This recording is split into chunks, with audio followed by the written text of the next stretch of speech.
इसमें हाथ है और इसकी जिम्मेदारी जो है वो लकी उन्होंने ले ली है उनकी गैंग के।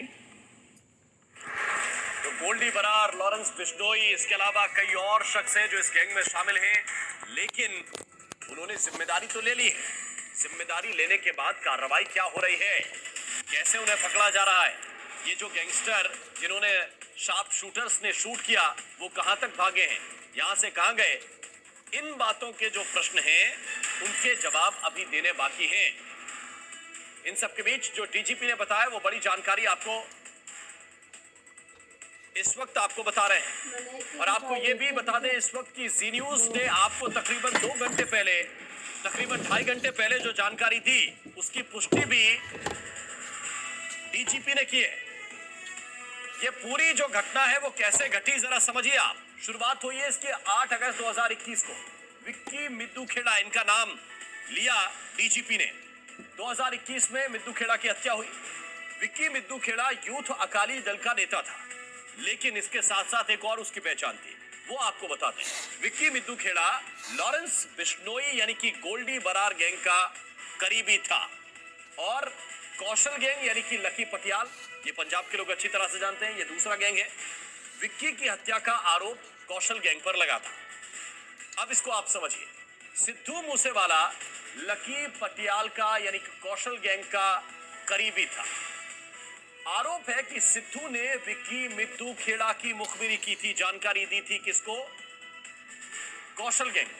विक्की की हत्या का बदला लेने की फिराक में था Lawrence Bishnoi gang. Lawrence Bishnoi jail से ऑपरेट करता है और जो बरार है वो कनाडा से ऑपरेट करता है। विक्की की हत्या में मूसेवाला के मैनेजर शगनप्रीत सिंह का नाम सामने आया था। इसका जिक्र डीजीपी ने अपनी बात में किया है। पुलिस को मूसेवाला के मैनेजर की तलाश थी जो ऑस्ट्रेलिया फरार हो गया। उसका बड़े सम्मान के साथ डीजीपी नाम ले रहे थे। विक्की की हत्या का बदला लेने के लिए मूसेवाला की हत्या की गई ऐसा कबूलनामा आरोपियों ने किया है। डीजीपी उसका जिक्र कर रहे थे। क्या उन्होंने कहा, उनकी बात आपको सुनाते हैं। अभी तक के जो उसमें इन्वेस्टिगेशन में आया कि इनके पास सिक्योरिटी के, पंजाब पुलिस के 4 कमांडो थे और अभी घल्लूघारा की वजह से हर साल पंजाब में सिक्योरिटी से थिन आउट करके फोर्स निकालते हैं जिससे घल्लूघारा के अरेंजमेंट फुल प्रूफ हों। उसमें इनके 2 कमांडो विड्रॉ किए गए थे। 2 कमांडो इनके पास थे, लेकिन जब ये गए तो दोनों कमांडो को साथ नहीं लेके गए थे, घर पर छोड़ के गए थे और रादर ये कह गए थे कि अब आपको आने की ज़रूरत नहीं है। तो वी के भावरा 3-4 बातें बहुत स्पष्ट कर रहे हैं। एक तो सिक्योरिटी को लेकर जो सवाल उठ रहा है उन्होंने बहुत स्पष्ट किया कि उनके पास 2 सिक्योरिटी के जवान पहले से थे जिनको वो छोड़कर चले गए, अपने साथ लेकर नहीं गए।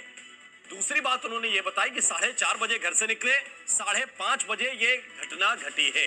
एक गाड़ी जो आपको तस्वीरों में नजर आ रही होगी ये इस थार कार के पीछे पीछे चल रही थी और ये जो फुटेज है वो 5:21 का है। इसको गौर कीजिए आप। डीजीपी कह रहे हैं तकरीबन 5:30 बजे के आसपास घटना घटी और ये जो फुटेज आप देख रहे हैं जिसमें थार गाड़ी के ठीक पीछे पीछे एक टोयोटा की कार जा रही है जिसमें ऐसा कहा जा रहा है कि कुछ हमलावर इसमें भी थे।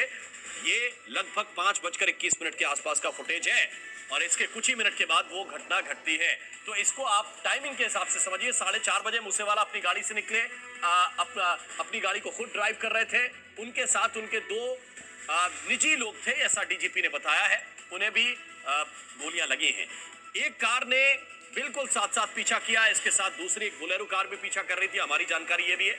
और 2 गाड़ियां आगे से आई, 2 गाड़ियां आगे से आई, ये डीजीपी ने बताया है। और फिर ताबड़तोड़ फायरिंग शुरू हुई।